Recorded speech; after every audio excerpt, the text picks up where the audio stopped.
حضرت بلال حبشی رضی اللہ تعالیٰ عنہ فرماتے ہیں کہ جب کہیں ضرورت پڑتی تھی تو ہم لوگوں سے قرضہ لیتے تھے۔ وہ ایک دن مجھے کہنے لگا مجھ سے قرضہ لے لیا کرو، میرے پاس پیسے پڑے ہوتے ہیں۔ میں نے اس سے قرضہ لے لیا نبی پاک صلی اللہ علیہ وسلم کے مہمانوں کے لیے، کیونکہ میری ذمہ داری تھی مہمانوں کی دیکھ بھال۔ آپ فرماتے ہیں کہ ابھی اس کے حضرت عمر فرماتے ہیں کہ وعدے میں 3 دن باقی تھے، میں حضور کے ساتھ تھا۔ وہ عالم تھا یہودیوں کا، تورات جانتا تھا، تو چوک میں اس نے کھڑا کر لیا اور کھڑا کر کے کہنے لگا نبی کریم صلی اللہ علیہ وسلم سے کہ میرے پیسے دے۔ تو حضور صلی اللہ علیہ وسلم نے فرمایا کہ ابھی تو 3 دن باقی ہیں وعدے میں، انشاءاللہ وعدے پہ دے دیں گے۔ اب وہ یہودیوں کا عالم کیا کہتا ہے نبی پاک کو، تانا کس طرح دیتا ہے، معاذ اللہ ثم معاذ اللہ، نقل کفر، کفر نہ باشا۔ جب حضور نے کہا نا ابھی 3 دن باقی ہیں، تو کہنے لگا جی معاذ اللہ ثم معاذ اللہ، پھر معاذ اللہ، کروڑ دفعہ معاذ اللہ۔ کہنے لگا جی عبد المطلب کی اولاد کا طریقہ یہ ہے، پیسے لے لیتے ہیں پھر واپس نہیں کرتے، ہے نا اشتعال والی بات۔ نبی کریم صلی اللہ تعالیٰ علیہ وسلم اتنی بڑی بات کر دی کہ حضرت عمر کہتا ہے میں نے یوں کر کے تلوار پہ ہاتھ رکھا اور نکال لی نیام سے باہر، گردن اڑاؤں گا اس گستاخ کی۔ رسول کریم نے فرمایا عمر یہ تو کیا کر رہا ہے، تیرے تو ذمہ یہ تھا کہ تو اسے نرمی کا کہتا اور مجھے پیسے دینے کا کہتا۔ اب اس طرح کر، اسے فلاں جگہ لے جا، وہاں کھجوریں پڑی ہیں تول کے دے دے، چل 2 کلو زیادہ بھی دے دینا۔ حضرت عمر کہتے ہیں میں لے گیا اور میں نے 2-3 کلو کھجوریں زیادہ دیں، پر وہ میرے اندر جو اس کے بارے میں کوفت تھی وہ جاتی نہیں تھی، میرا دل کرتا تھا کاٹ ڈالو اسے۔ اور جب میں نے دے لی نا تو میرے قریب آیا، میرے گھٹنے پہ ہاتھ رکھا۔ آنسو بڑے قیمتی ہوتے، ایک کبھی نکلتے۔ کہتے ہیں جب میرے گھٹنے پہ اس نے ہاتھ رکھا تو وہ یہودیوں کا عالم رو پڑا، کہنے لگا عمر تیرا کیا خیال ہے کہ میں بلا وجہ یہ میں نے بات کر دی؟ کہا نہیں، تو روتا کیوں ہے، پہلے بے ادبی کرتا ہے اب روتا ہے۔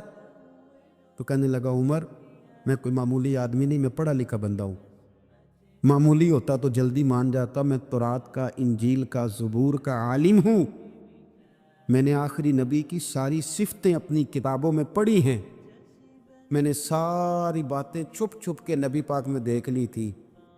ایک بات میں نے حضور کی آزمانی تھی ابھی، وہ یہ تھا کہ نبی پاک کے سامنے جتنی بھی جہالت کرو گے نا، اللہ کے رسول کا حلم اس پر غالب آ جائے گا، حضور کا صبر اس پر غالب آئے گا۔ میں نے نا آج وہ آزمانا تھا، اور میں نے نا سازش کر کے بلال کو پیسے دیے تھے، اور میں نے سازش کر کے 3 دن پہلے مانگے تھے، پر عمر تجھے مبارک ہو، میں نے تو آزما کے مانا ہے، تو بغیر آزمائے محمد عربی کا غلام بن گیا ہے، اب لے جا، مجھے معافی بھی دلا، اور نبی پاک صلی اللہ علیہ وسلم کی غلامی بھی میرے لیے الا من اتی اللہ بقلب سلیم، مگر یہ کہ جو بندہ قلب سلیم لے کے اللہ کی بارگاہ میں آئے، قلب سلیم۔ کچھ بوجھ انسان کے ظاہری ہوتے ہیں اور کچھ باطنی ہوتے ہیں۔ ظاہر کے جو بوجھ ہوتے ہیں وہ بھی انسان کو تکلیف دیتے ہیں، اور باطن کے بوجھ بھی تکلیف دیتے ہیں۔ آپ کے کپڑے میلے کچیلے ہو جائیں یا بالوں پہ مٹی لگ جائے، گرد لگ جائے، تو آپ کی طبیعت بوجھل ہو جاتی ہے۔ آپ جب غسل کر لیتے ہیں، کپڑے بدل لیتے ہیں، دھلے ہوئے پہن لیتے ہیں، تو آپ کو محسوس ہوتا ہے کہ طبیعت کچھ ہلکی پھلکی سی ہو گئی، ذہنی طور پر آپ اطمینان محسوس کرتے ہیں۔ اسی طریقے کا معاملہ آپ کے باطن کے ساتھ بھی ہے۔ کچھ لوگ تلخ ہیں، پریشان ہیں، طبیعت بڑی کڑوی ہو گئی ہے، غصہ بڑا آتا ہے، وہ کہتے ہیں پتہ نہیں کیا مسئلہ ہے، میں اتنا پریشان کیوں ہوں، بور کیوں ہوتا ہوں، تو وجہ ہے نا اس کی دل پہ بوجھ بڑا ہے۔ حسد چھوڑ دینا چاہیے، عداوت چھوڑ دینی چاہیے، اللہ کی رضا پہ راضی ہونا چاہیے، سوچیں اچھی رکھنی چاہیے، دل کو صاف کر لیں، اللہ تبارک و تعالیٰ باطن کو ہلکا پھلکا کر دے، ٹھنڈا ٹھار ہو جائے، اس لیے کہ ہر شے تو دل کے اندر ہے، ایمان بھی، نفاق بھی، کفر بھی، اسلام بھی، سارا کچھ اسی کے اندر ہے۔ بلکہ حضرت سلطان صاحب نے تو کہا تھا کہ 14 طبق دلے دے اندر، تے تمبو وانگوں تانے ہو، تمبو وانگوں تانے یعنی ایسے چھائے ہوئے۔ دل جب ٹھنڈا ہوتا ہے، تسلیم والا ہوتا ہے، اور باطن کے اندر جب انسان سکون میں ہوتا ہے، ہم نے بہت ساری چیزیں اپنے دلوں میں بٹھا رکھی ہیں، چھوڑنے کو تیار نہیں ہوتے، اور وہ اندر جم گئی ہیں، انہوں نے گھر کر لیا ہے، اندر ڈیرا لگا لیا ہے۔ حضرت رومی رحمۃ اللہ تعالیٰ علیہ فرمایا کرتے تھے کہ دل بدستاور کے حج اکبر است، از ہزاراں کا با یک دل بہتر است۔ فرماتے تھے دل پہ توجہ دے، یہ ٹھیک ہو گیا تو 1000 حج سے بھی تیرے لیے بہتری ہو جائے گی۔ تو جہاں سے مالک کا جہاں ڈیرا ہونا ہے وہ چیز میلی کچیلی ہے، بڑی بری حالت ہے، چھوٹی چھوٹی چیزیں لوگوں نے، قدورتیں، نفرتیں، موقع بھی آتا ہے نا جب صاف کرنے کا تب بھی نہیں کرتے، کوئی معافی مانگنے آ بھی جائے تو نہیں دیتے، کوئی بندہ وضاحت دے کہ کہنا بھی چاہے نا کہ یہ معنی نہیں تھا، وہ میرا یہ مطلب تھا، تو اس وضاحت کو قبول کرنے کو تیار بھی نہیں ہوتے۔ ہم چھوڑنا نہیں چاہتے، جان اڑے ہوئے، پتہ نہیں کیا بن کے بیٹھ گئے۔ اور بڑے سارے لوگ ہیں جن کو اللہ نے موقع دیا تھا، آئے تھے لوگ درگزر کا سوالی بن کر، لیکن وہ نہیں کرتے۔ جب آپ اپنے دل پہ بوجھ بنا لیں گے، مختلف چیزیں طاری کر لیں گے، وہ اندر سلگتی ہیں، اندر آپ کے وہ میل کچیل بڑھا دیتی ہیں، بوجھ بڑھ جاتا ہے، طبیعت تلخ ہو جاتی ہے، زبان کڑوی ہو جاتی ہے، لب و لہجہ کانٹوں کی طرح چبھتا ہے لوگوں کو۔ لیکن اگر دل آپ صاف رکھیں، ٹھنڈا رکھیں، حوصلے والا رکھیں، آپ کے اندر کوئی شے نہ ہو کسی بندے کے لیے، تو پھر آپ یقین کریں کہ زندگی بڑی مزیدار ہو جاتی ہے۔ پھر آپ کو سکون ملتا ہے، پھر آپ نماز بھی تسلی والی پڑھیں گے، لوگوں سے ملیں گے تو انہیں اپنا سمجھ کے ملیں گے، کیونکہ اندر شے ہی کوئی نہیں جب تو۔ اور جب آپ رات کو سوئیں گے تو پھر بھی رب کریم قرار والی نیند عطا فرمائے گا۔ لیکن جب وہ تلخیاں، وہ بوجھ، کل فلانے نے یہ کہا تھا تو آج سارا دن منصوبہ بندی کی کہ تگڑا جواب کیسے دینا ہے، کل ایک نے اینٹ پھینکی تھی تو آج پتھر جمع کر کے رکھے ہیں کہ مجھے موقع ملے گا تو میں نے برسانے ہیں، تو پھر تو آپ اس کام لگے ہوئے ہیں، پھر تو جان چھوٹے گی نہیں، اس کا کوئی حد بندہ ہی نہیں۔ ہر شعبے کے اندر کچھ لوگ اعلیٰ ہوتے ہیں، کچھ افضل ہوتے ہیں۔ مجھ سے آپ پوچھیں گے کسی بڑے آدمی کا نام بتائیں تو میں نے تاجر کا تو نہیں نہ بتانا، میں انشاءاللہ تعالیٰ آپ کو بتاؤں گا کہ فلاں بندہ اللہ کا بہت بڑا نیک آدمی ہے، میں بتاؤں گا فلاں بندہ بڑا زبردست حدیث پر نظر رکھنے والا عالم ہے۔ میں تو اپنے شعبے کے تعلق سے بات کروں گا کہ فلاں آدمی زبردست مفتی ہے، اپنے شعبے سے۔ آپ پوچھ لیں کسی تاجر سے کہ آپ کسی بڑے آدمی کا نام بتائیں تو اس نے عالم کا تھوڑی بتانا ہے، وہ کہے گا فلاں آدمی جو ہے اس کا کاروباری معیار بھی اچھا ہے، اسٹیٹس بھی اچھا ہے، امپورٹ ایکسپورٹ میں بھی بڑا تجربہ ہے، وہ اپنے رنگ میں بڑے آدمی کا نام بتائے گا۔ سیاستدانوں سے آپ بات کریں گے، وہ کسی بڑے سیاستدان کا نام بتائیں گے۔ میرے رسول کریم صلی اللہ تعالیٰ علیہ وسلم سے ایک صحابی نے پوچھا، حضور انسان بڑا کون ہوتا ہے؟ انسانوں میں سے بلا افضل کون ہوتا ہے؟ سیاستہ کی حدیث ہے، حضور انسانوں میں سے افضل کون ہوتا ہے؟ انسانوں میں سے۔ تو نبی پاک صلی اللہ علیہ وسلم نے فرمایا جس کا دل سلامت ہو، زبان سچی ہو، وہ انسانوں میں افضل انسان ہوتا ہے۔ زبان کا سچا ہو، دل سلامتی والا ہو۔ صحابی نے ہمارے ساتھ بڑی نیکی کی، پوچھ لیا کہ یا رسول اللہ صلی اللہ علیہ وسلم یہ زبان کی سچائی تو سمجھ میں آتی ہے، دل کی سلامتی کیا ہے؟ تو حضور نے فرمایا دل کی سلامتی یہ ہے کہ دل میں تکبر نہ ہو، دل میں حسد نہ ہو، دل میں کینہ نہ ہو، دل میں عداوت نہ ہو، کدورت نہ ہو، رب کریم کے بندوں کے بارے میں اس کا دل صاف ہو، زبان سچی ہو، وہ انسانوں میں افضل ترین انسان، ایک بہترین انسان ہے، بہترین۔ بہت سارے لوگ خوشامد اتنی سونی کرتے ہیں، جب بھی بڑی تگڑی ڈالتے ہیں۔ اللہ کرے کہ وہ نہ صرف گلے نہ ملیں، ان کا دل بھی کسی سے مل ہی جائے۔ ساری زندگی انہوں نے تعلقات بنائے ہیں لیکن پیار نہیں بڑھایا، تعلقات ان کے ہیں، وہ بتاتے ہیں میرے بڑے تعلقات ہیں، فلانا سے بھی میرا تعلق ہے، فلانا بھی مجھے جانتا ہے، فلانا بھی۔ تعلقات ہونا اور چیز ہے، لیکن روح اور دل کا رشتہ ہونا اور چیز۔ کیونکہ ہم ذاتی طور پہ کسی کو اچھا جانتے ہی نہیں، کسی پہ آج تک دل کھڑا ہی نہیں ہوا، ہمیں کوئی نہ کوئی کمزوری نظر آ جاتی ہے۔ اور کچھ لوگ معاشرے میں پرموٹ کرتے ہیں ان چیزوں کو، بغض کو، عداوت کو۔ ایک بہت بڑے بزرگ ہیں، عالم بھی ہیں، متقی ہیں، نیک ہیں، اللہ والے ہیں۔ تو ایک صاحب مجھے آ کے کہنے لگے کہ انہوں نے آپ کے بارے میں یہ کہا ہے۔ تو میں چونکہ ان کے بارے میں مجھے پتہ ہے کہ بندہ بڑا ٹھیک ہے، میں نے اس سے کہا کہ ان کے پاس اتنا ٹائم ہی نہیں ہے کہ وہ مجھے ڈسکس کرے۔ تو چائے پی، کھانا کھا، لیکن تو غلط ڈائریکشن پہ چڑھ گیا ہے۔ وہ بندہ، اس کو مطلب اس کا قد کاٹھ ہی وہ بڑا آدمی ہے، وہ مجھے کیسے ڈسکس کرے گا؟ سوال ہی نہیں پیدا ہوتا۔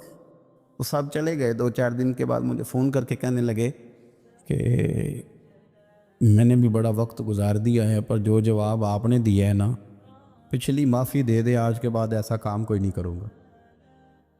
ہم نہ چسکا لے کے سنتے ہیں ایسی باتیں جو ہمارے دلوں میں دوسروں کی عداوت پیدا کرتی ہیں۔ آپ کو پتہ ہی نہیں آپ کے ساتھ لوگ ہاتھ کیا کر جاتے ہیں۔ اوئے ہوئے ہوئے، یعنی آپ اس کی بھی بات سنتے ہیں جو آپ کی ماں کے خلاف آپ کے بارے میں بات کر رہا ہے۔ او خدا کے بندو، اس کی بھی سن لیتے ہو جو آپ کے والد کے بارے میں جس نے بات، وہ سن لی آپ نے، یہاں بٹھا لی۔ یعنی قبلہ، کعبہ، شیخ، استاد اور مرشد کے بارے میں جس نے کچا جملہ، آپ نے وہ بھی سن لیا۔ تو پھر تو آپ نے موقع دیا نا میل کو اندر تک، روح تک اترنے کا۔ آپ کو پتہ ہے میرے رسول کریم کا وہ قلب عطر ہے جس کے بارے میں رب فرماتا ہے کہ نزل علی قلبک، محبوب یہ جو میں نے قرآن پاک نازل کیا، میں نے آپ کے دل پہ نازل کیا۔ اور اللہ فرماتا ہے محبوب آپ کو اللہ نے اپنے فضل سے، فَبِمَا رَحْمَةٍ مِّنَ اللَّهِ لِنْتَ لَهُمْ، اللہ نے فضل کر کے آپ کا دل نرم کر دیا غلاموں کے آگے۔ اور یہ میرے رسول پاک کا قلب اطہر ہے۔ حضور فرماتے ہیں کہ میرے گلے سے لے کر ناف تک حضرت جبریل نے انگلی چلائی اور میرا سینہ کھلا اور اندر سے دل نکالا، اور پھر رب نے جو معرفت کے نور بھیجے تھے وہ اس کے اندر داخل فرمائے۔ آپ میری بات کو سمجھے، اتنا پاکیزہ قلب اطہر، کوئی چیز وہاں جا سکتی ہے؟ کسی شخص کا ڈالا ہوا فتنہ معاذ اللہ کو سوچ بھی سکتا ہے وہاں تک جائے گا؟ لیکن آپ پڑھیں ترمذی کے لفظ، قلم ٹوٹ گئے، تربیت ختم ہو گئی ان باتوں پہ۔ اتنی بڑی بات اللہ کے رسول فرمانے لگے، سنو بھائی میرے غلاموں، مجھے کوئی بندہ کسی صحابی کے بارے میں کوئی بری بات نہ پہنچائے۔ حضور آپ کا تو دل صاف ہے، آپ کا تو نور علی نور ہے، اس سے تو قرآن گفتگو کرتا ہے، کوئی پہنچا بھی دے گا تو کیا اثر ہوگا؟ لیکن حضور نے فرمایا وہ دروازہ کھولنا ہی نہیں جس سے لوگوں کی عداوت دل میں آتی ہے۔ فرمایا کوئی مجھے کسی کے بارے میں کوئی بات نہ پہنچائے، اس لیے کہ میں جب تمہارے سامنے آنا چاہتا ہوں تو کھلے سینے کے ساتھ آنا چاہتا ہوں۔ آپ میری بات کو سمجھے؟ آپ کہتے ہیں نہیں جی ذرا سناؤ بھلا وہ کیا کہہ رہا تھا، ذرا کرنا بات جلدی کرنا، بڑی پریشانی لگ گئی ہے، جلدی بتا۔ تو اب وہ بتائے گا تو اندر میل تو آئے گی۔ لوگ سنتے ہیں، تلاش میں رہتے ہیں۔ وہ میری بات نہیں ہے، عارف رومی کی بات ہے۔ وہ کہتے ہیں مکھیاں 2 قسم کی ہوتی ہیں، ایک جب بھی بیٹھتی ہے پھول پہ بیٹھتی ہے، لیکن پھر جب چھوڑتی ہے تو شہد چھوڑتی ہے، اور ایک جب بھی بیٹھتی ہے کسی گند پہ بیٹھتی ہے، کوئی کمزوری ڈھونڈتی ہے، کوئی غلط بات تلاش کرتی ہے، پھر جب چھوڑتی ہے تو بیماری چھوڑتی ہے۔ آپ ان مکھیوں سے بچیں جو گندگی تلاش کرتی ہیں اور پھر آپ کے دل میں بغض اگاتی ہیں۔ رسول کریم علیہ السلام نے فرمایا خبردار مجھے کوئی بات نہ پہنچانا۔ میں نہیں چاہتا کہ جب کوئی بات پہنچ جاتی ہے تو پھر مجمع میں بندہ نظر ڈالتا ہے تو وہ بندہ چبھتا ہے جس کے بارے میں پتہ ہوتا ہے کہ اس نے یہ کہا تھا، یہ کیا تھا۔ حضور فرماتے ہیں میں جب تمہارے سامنے جانا چاہتا ہوں تو کھلے دل کے ساتھ جانا چاہتا ہوں۔ دیکھیں نا، بڑی سادی سی بات ہے کہ 2 بھائی ناراض ہو تو بڑا کہتا ہے اس نے میری بے ادبی بڑی کی، تو چھوٹا اگر پاس آ جائے اور پیر پکڑ لے کہ چل یار معاف کر دے، تیرا بھائی نہیں۔ پتہ کیا ہوتا ہے؟ صرف معافی نہیں ملتی، ہاں صرف معافی نہیں، چھوٹے نے بے ادبی کر دی، بڑے کو تکلیف ہوئی، بات جب آگے بڑھی نا تو بڑے نے شکوہ کیا، جب لوگوں نے چھوٹے کو سمجھایا تو چھوٹا جب معافی مانگتا، ادھر دیکھو میری طرف، جب چھوٹا معافی مانگتا ہے نا اٹھ کے جاتا ہے اور بڑے کے پیر پکڑتا تو میرا معاف نہیں کرتا، بڑا رو بھی پڑتا ہے، بڑا رو بھی پڑتا ہے، اور وہ کہتا ہے کہ وہ میں اور تم اماں کے پاس اکٹھے بیٹھتے، ایک باپ کی موٹر سائیکل پہ اکٹھے بیٹھتے، تو تیرا اور میرا رشتہ اتیا تو نے یہ کیوں، وہ جو آنسو نکلتے ہیں نا وہ درد ہوتا ہے، وہ کیف ہوتا ہے، وہ سوز ہوتا ہے، وہ لذت ہوتی ہے، وہ پیار ہوتا ہے۔ رب کہتا ہے تو معافی مانگ، انہو کان غفارا، تو معافی مانگ، میں تجھے معاف بھی کروں گا، تیرے اوپر رحمت بھی فرماؤں گا، تیرے اوپر کرم نوازی بھی کروں گا، تجھے نواز دوں گا، تجھے عطا کروں گا۔ حضرت موسیٰ کلیم اللہ علیہ السلام کا زمانہ مبارکہ تھا، قحط پڑ گیا، بارش نہیں ہوتی۔ ہم لوگ نا اب تو خیر ہمارے پاکستان میں تو ٹیبل ٹاک ہوتی ہے، ٹاک شو ہوتے ہیں، ہمارے ہاں تو پتہ کیا جاتا ہے کہ بارش ہو کیوں نہیں رہی، پھر اس پہ یہ ہوتا ہے کہ دھواں بڑا چڑھ گیا ہے، حالات بڑے خراب ہیں، فلاں ایسے ہو گیا، قحط کا ہم تو اسباب تلاش کرتے رہتے ہیں نا جی، فوگ بہت زیادہ ہے، فلاں چیز ایسے ہے، فلاں چیز ایسے، ہم تو یہ تلاش کرتے رہتے۔ وہ لوگ یوں نہیں کرتے تھے، وہ سیدھے جا کے مصلوں پہ بیٹھتے تھے، اس لیے کہ وہ کہتے تھے جب رب چاہتا ہے تو پھر کوئی چیز کسی چیز کو روک سکتی، وہ سیدھے مصلے پہ بیٹھتے۔ اعلیٰ حضرت فاضل بریلوی رحمۃ اللہ علیہ کے پاس ایک مولانا محمد حسین آئے، وہ فلکیات کے بڑے ماہر تھے، تو اعلیٰ حضرت نے فرمایا ذرا ستاروں کا حساب لگا کے دکھاؤ بارش کا، وہ کہنے لگا پورا مہینہ تو نہیں ہو، تو اعلیٰ حضرت رحمۃ اللہ علیہ فرمانے لگے کہو کہ میرا علم کہتا ہے مہینہ نہیں ہوگی، اللہ چاہے تو ابھی ہو سکتی ہے۔ کہنے لگا جی وہ تو ٹھیک ہے پر میرا علم، وہ جیسے روز لوگوں نے پیر نیٹو حسین شاہ صاحب نہیں کھولے ہوتے کہ بارش کب آئے گی، اور اس کی طرف نہ دیکھ، مصلے پہ بیٹھ، مہربانی کر مصلے پہ بیٹھ، اللہ کی بارگاہ میں حاضر ہو، اسے معافی مانگ، اسے منا تاکہ وہ رحمت کی بارش۔ کہنے لگا جی میرا علم کہتا ہے، تو اعلیٰ حضرت فرمانے لگے پھر وہی بات، تو کہہ اللہ چاہے تو بارش ابھی، لیکن یہ جو اڑ گئے ہیں نا بیچارے، یہ آڑی گئے ہیں، یہ جہاں الجھ گئے ہیں وہاں یہ لوگ الجھ گئے، اللہ ہمیں الجھنے سے محفوظ فرمائے۔ تو اعلیٰ حضرت اٹھے تو فرمایا ٹائم کیا ہوا ہے گھڑی پہ، کہنے لگا جی 12، تو اعلیٰ حضرت نے گھڑی گھمائی، اب کیا بج گیا، کہنے لگا 4 بج گئے، فرمانے لگے بج گئے نا 4، کہنے لگا جی آپ نے گھڑی گھما جو دی ہے، فرمانے لگے اللہ بھی جب چاہے تو ستارے گھما دیتا ہے، اللہ بھی ستارے گھما دیتا ہے بارش۔ کہنے لگا جی وہ تو ٹھیک ہے پر مہینہ نہیں ہو سکتی، اڑا ہوا بندہ اس کا کوئی علاج ہے، جو اڑ جو جائے اس کے لیے قرآن کہتا ہے وَإِذَا خَاطَبَهُمُ الْجَاهِلُونَ قَالُوا سَلَامًا، اسے سلوٹ کرو دور سے، اسے کہ تو جان اور تیرا۔ کہنے لگا جی ہو نہیں سکتی پورا مہینہ، فرمانے لگے یار تو جا اپنا کام کر۔ وہ شخص کہتا ہے میں نے دروازہ کھولا اعلیٰ حضرت کا، کمرے سے باہر نکلا تو تیز بارش ہو رہی تھی، واپس آیا تو میں نے کہا احمد رضا یہ عقیدہ کہاں سے لیا ہے، فرمایا دروازہ مصطفیٰ سے لیا ہے صلی اللہ علیہ وسلم۔ تو یاد رکھیں کہ اللہ کو منانا چاہیے، استغفار کرنا چاہیے، اس کی برکات۔ حضرت موسیٰ ساری قوم کو لے کے نکل گئے، آؤ بھائی میدان میں اللہ کی بارگاہ میں استغفار کریں اور بارش کا سوال کریں، بارش مانگے۔ جب باہر نکلے دیر تک دعائیں ہوتی رہیں تو حضرت موسیٰ علیہ السلام کو رب کریم نے وحی فرمائی کہ موسیٰ آپ کی قوم میں ایک شخص ہے جس کو 40 سال ہو گئے نافرمانی کرتے، اس نے رب سے صلح نہیں کی۔ کتنے لوگ ہیں؟ ایک، اور 40 سال سے وہ نافرمان ہے، اس کو مجمع سے نکال دو بارش ہو جائے۔ اگر ایک گناہگار کی وجہ سے بارش رک جاتی ہے اور جہاں دروازے کھلے ہوئے ہوں، جہاں تنہائیاں خوفناک ہو، اور جہاں تباہی اتری ہوئی ہو، اور جہاں لوگ کروڑوں روپیہ مال ہڑپ کر گئے ہوں، اور جہاں علماء کو ہاتھ کڑیاں لگا کے ٹھنڈی زمینوں پہ لٹا دیا جائے اور قوم کہہ رہی ہو اچھا ہوا اچھا ہوا، اور لوگ پھبتیاں اڑا رہے ہوں، مذاق کر رہے ہوں، تو پھر اس قوم پہ کس طرح کر کے فضل الہی، اور یہ مولوی کا معاملہ نہیں، یہ تو ممبر رسول کا معاملہ ہے۔ میرے مصطفیٰ نے یہ نہیں کہا پیر میرا وارث ہے، حضور نے فرمایا عالم میرے دین کے وارث ہے۔ ہاں حضور نے فرمایا جس نے عالم کے چہرے کا دیدار کیا سمجھے میں نے اپنے نبی کی زیارت کی ہے۔ لیکن یہاں تو خیر یہ عنوان نہیں، ورنہ میں اس پر جاتا۔ ہے تو کہا ایک بندہ ہے 40 سال سے اللہ کی نافرمانی کر رہا ہے، وہ اگر نکل جائے تو بارش ہو جائے گی۔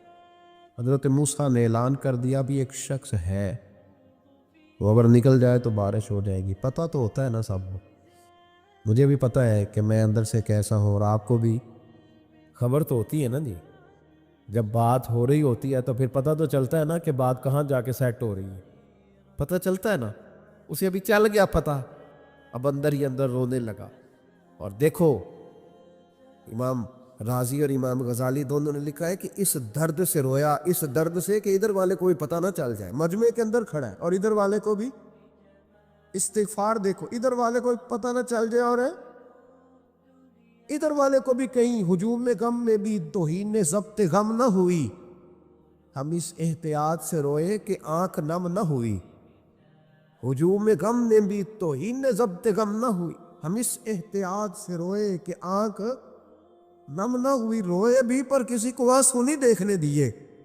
اب اس درد سے کہتا ہے اللہ تو معاف کرنے والا ہے نا، تو معاف کرتا ہے، پردہ پوشی کرتا ہے، اور مالک اگر لوگوں کو پتہ چل گیا تو میرے تو بچوں کا بھی جینا حرام کر دے گا، یا اللہ میری تو آنے والی نسل بھی تڑپ کے وقت گزارے گی۔ مالک تو معاف کر دیا کرتا ہے، لوگ نہیں معاف کرتے، اے اللہ یہ میری خوبیاں بھول جائیں گے، میری خامیوں پر بات، مالک میں یہ ذلت نہیں برداشت کر سکتا، فضل فرما۔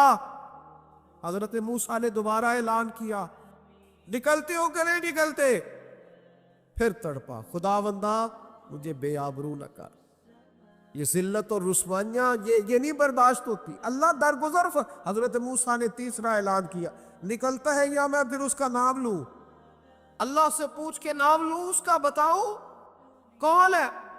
اب تو تڑپ گیا، کہنے لگا مالک میں تیری بارگاہ میں استغفار کرتا ہوں، آئندہ نہیں کرتا، آئندہ نہیں کرتا۔ یہ لفظ ادا کیے، بندہ کوئی بھی نہیں نکلا، رب کریم نے بارش عطا کر دی، تیز بارش جب برسی نا، تیز بارش، لوگ تو نہیں دیکھ کے دوڑ گئے، تو حضرت موسیٰ کہنے لگا یا اللہ مجھے بھی تو بتا، تو نے کہا تھا کہ جب تک بندہ نہیں نکلتا بارش نہیں ہوگی، تو نکلا کوئی بھی نہیں، بارش ہو گئی، ماجرا کیا ہے؟ تو رب کریم نے فرمایا موسیٰ بس اس نے مجھ سے صلح کر لی، اس نے مجھ سے صلح کر لی۔ اور امام غزالی نے لفظ لکھے، حضرت موسیٰ نے پوچھا، حالانکہ اللہ اپنے نبیوں کو غیب کے خزانے دیتا ہے، پوچھا کہ اے اللہ مجھے اس کا نام بتا دے، تو رب کریم نے فرمایا موسیٰ جب گناہ گار تھا تب نہیں کسی کو بتایا، جب پاپی تھا تب نہیں بتایا، جب مجرم تھا تب نہیں بتایا، اب کیسے بتا دوں؟ فرمایا اس کی میری صلح ہو گئی ہے، اور فرمایا جو بارش نہیں نہ ہو رہی تھی وہ بھی اس کی وجہ سے نہیں ہو رہی تھی، اب جو ہوئی ہے نا تو یہ بھی اسی کی وجہ سے ہوئی ہے، یہ بارش اب جو ہوئی ہے تو یہ بھی اس گناہگار کے سبب سے اپنی راتیں اللہ کے ساتھ گزارے۔ مصلی پہ بیٹھے، میرے اصحاب رحمۃ اللہ علیہ سے جب کوئی کہتا نا کہ بڑا پریشان ہوں تو کچھ بتائیں، تو فرماتے آج رات مصلی پہ بیٹھ کے اپنے رب سے بات کرنا، میں بھی بات کروں۔ بندوں کو دکھ بتانے سے عزت میں کمی آتی، اور اگر اللہ کو بندہ اپنے دکھ بتائے تو اللہ عزتیں بڑھا دیتا ہے۔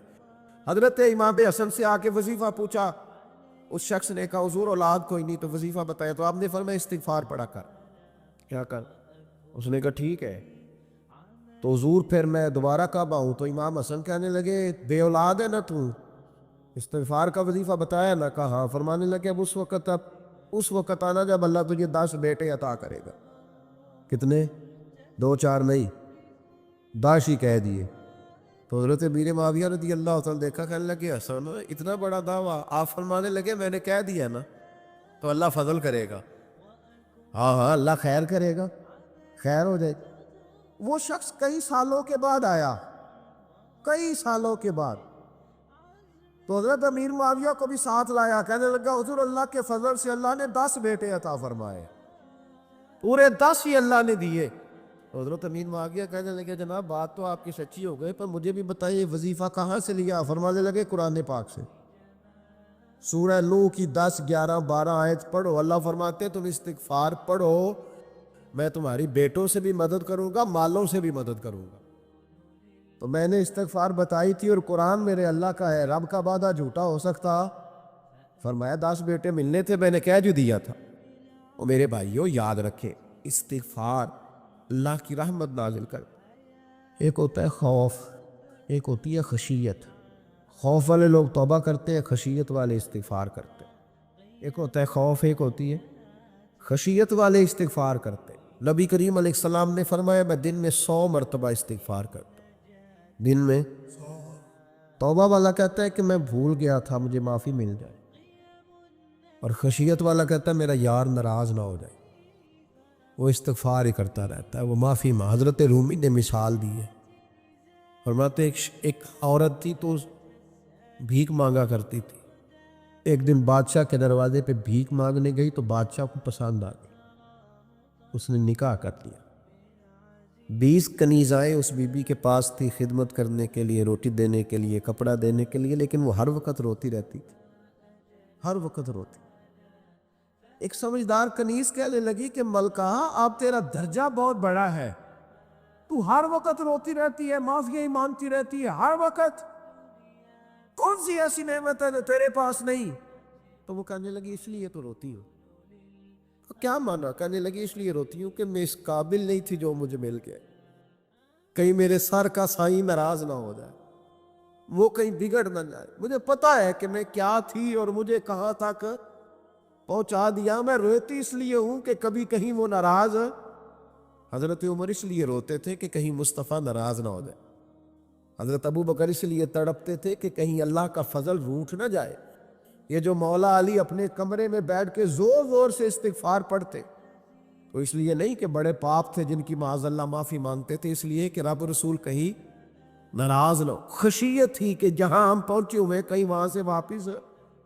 استغفار بندے کی اللہ سے صلح کرا دیتا ہے۔ اللہ تبارک و تعالیٰ کے ساتھ انسان کا جو رشتہ ہے اس میں انسان کی کچھ کمزوریاں آڑے آتی ہیں، گناہ ہو جاتے ہیں، غلطیاں ہو جاتی ہیں۔ ان غلطیوں کے بعد اپنے رب کریم کے ساتھ اپنے تعلق کو مضبوط کرنے کے لیے اللہ رسول نے جو ہمیں وظیفہ دیا اس کو استغفار کہتے ہیں۔ استغفار ویسے اس کا لغوی معنی تو ڈھانپنا ہوتا ہے، یہ غفر سے بنا ہے، لیکن اس کے اصطلاحی معنی یہ ہے کہ جو گناہ انسان سے ماضی میں ہو جائے ان سے معافی چاہنے کا نام استغفار ہے۔ کچھ لوگ توبہ اور استغفار کا لفظ اکٹھا بولتے ہیں، لیکن توبہ کا معنی ہوتا ہے آئندہ گناہ نہ کرنے کا وعدہ کرنا، اور استغفار کا معنی ہوتا ہے پچھلے گناہوں سے اللہ کے حضور معافی مانگنا۔ اگرچہ مفہوم کے لحاظ سے یہ ہم معنی ہی بنتے ہیں، لیکن ان کا جو اصطلاحی مفہوم ہے وہ یہ ہے کہ جب آپ پچھلے گناہوں سے معافی مانگ رہے ہوتے ہیں تو اس کو استغفار کہتے ہیں۔ اللہ تعالیٰ نے اس استغفار کو بڑا پسند فرمایا، بڑا پسند فرمایا، اور یہ استغفار کے جملے مالی کو اتنے پسند آئے کہ اللہ نے نبی پاک علیہ السلام کو بھی حکم دیا، کہا محبوب آپ بھی میری بارگاہ میں استغفار کریں۔ اگرچہ حضور کا استغفار اس معنی میں نہیں ہے، بلکہ نبی پاک کا استغفار تو بلندی درجات کا معاملہ ہے، کیونکہ استغفار خود ایک عبادت ہے، تو یہ عبادت کرنے کا اللہ نے اپنے محبوب کو بھی ارشاد فرمایا۔ جب فتح مکہ ہوئی تو فرمایا اذا جاء نصر اللہ والفتح، جب اللہ کی مدد آئی تو پھر فتح نصیب ہوئی، وَرَأَيْتَ النَّاسَ يَدْخُلُونَ فِي دِينِ اللَّهِ أَفْوَاجًا، تو پھر آپ دیکھیں گے لوگوں کو، لوگ فوجوں کی فوجیں دین میں داخل ہوئے۔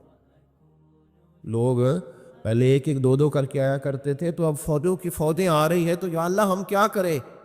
تو رب کریم نے فرمایا محبوب فَسَبِّحْ بِحَمْدِ رَبِّكَ وَاسْتَغْفِرْ، اپنے رب کے لیے حمد کرو، تسبیح پڑھو اور استغفار کرو۔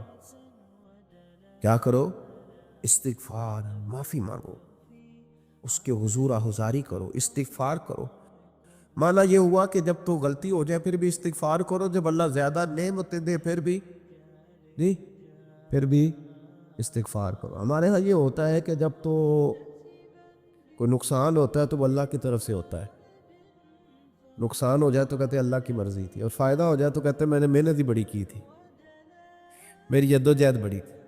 ایک بچہ ایک دفعہ میرے پاس کہیں انٹرویو کے لیے جا رہا تھا, تو دعا کرانے آیا, کہنے لگا میں نے وہاں جانا ہے, دعا کیجیے گا اللہ تعالیٰ کامیابی دے. میں نے دعا کی, کچھ اس کو پڑھنے کو بتایا, لیکن کامیاب نہ ہو سکا, لوٹ آیا. تو میں نے پوچھا کہ کیا بنا, کہنے لگا حضرت صاحب بس اللہ کی مرضی تھی, اللہ کی مرضی تھی.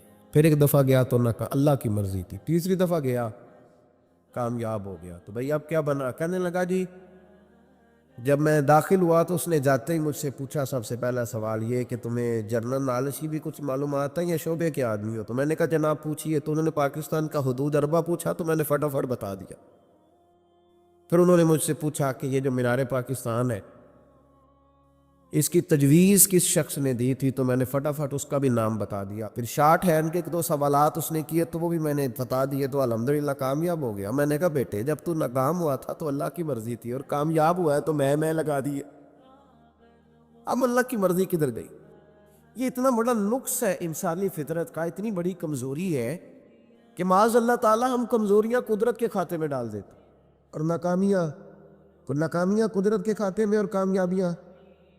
یہ کیا تماشا. حالانکہ ہونا یہ چاہیے تھا کہ جہاں انسان کمزور پڑے تو کہے میری غلطی تھی, میری غلطی تھی. صوفیاء یہ سبق دیتے ہیں, اللہ کے بندے یہ پیغام دیتے ہیں کہ جب تو کہیں ناکام ہو جائے تو سمجھ جا یہ تیری, اور جب تو کامیاب ہو جائے تو سمجھ رہے اللہ راضی ہو گیا تھا, اللہ نے رحمت کر دی, اس نے فضل کیا. تو